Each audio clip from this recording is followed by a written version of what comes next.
Here's a picture of the 2021 to 2022 NFL playoff bracket. If we look at this picture, we notice Tennessee and Green Bay had the best records in their conferences. And what are they rewarded with? A first-round bye. This makes sense as both of these teams had the best records in their conferences, and deservingly so, they get a first-round bye. And of course, the reward of getting that first-round bye is a week rest for all the players, and of course, playing the lowest-ranked wild card winning team. Now, here is a picture of the college football playoff rankings. We will notice that Georgia, Michigan, TCU, and USC, as of Saturday, are ranked 1 through 4. These teams have gotten their ranking by receiving some of the best records in college football throughout the 2022 season, as Georgia 12-0, Michigan 12-0, TCU 12-0, and USC 11-1. Now, if you are unfamiliar with how the college football playoffs work, you only have 4 teams that make it, and that would be the first 4 teams in the rankings. There's 4 teams that make it.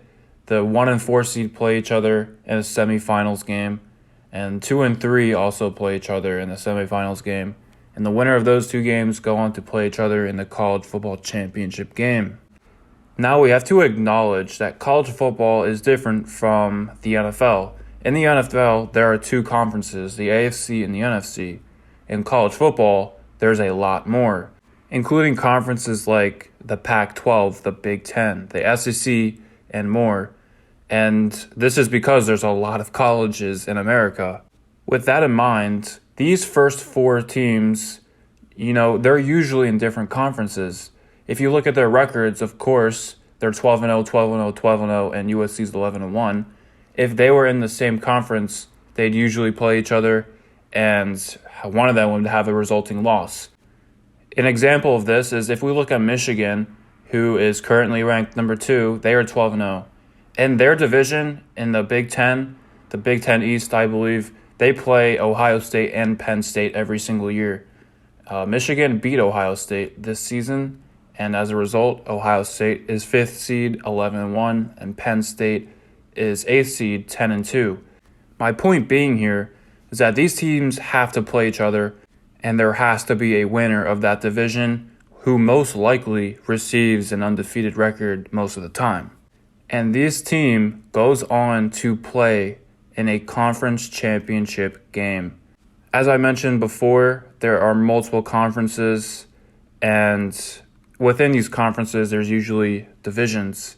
So once again, an example is the Big Ten. There's a Big Ten East and Big Ten West, and Michigan won the Big Ten East, and Purdue won the Big Ten West.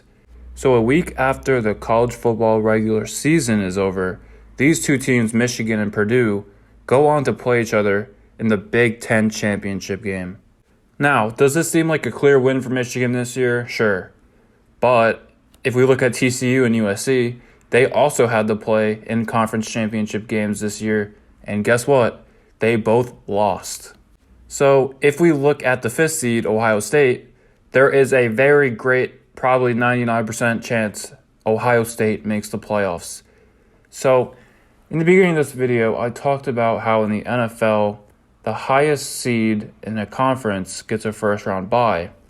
But the thing about college football, and the thing that doesn't make sense, and the reason I made this video, is it's the exact opposite. Once again, we look at Michigan. They are playing this week because they are in their conference championship game against Purdue.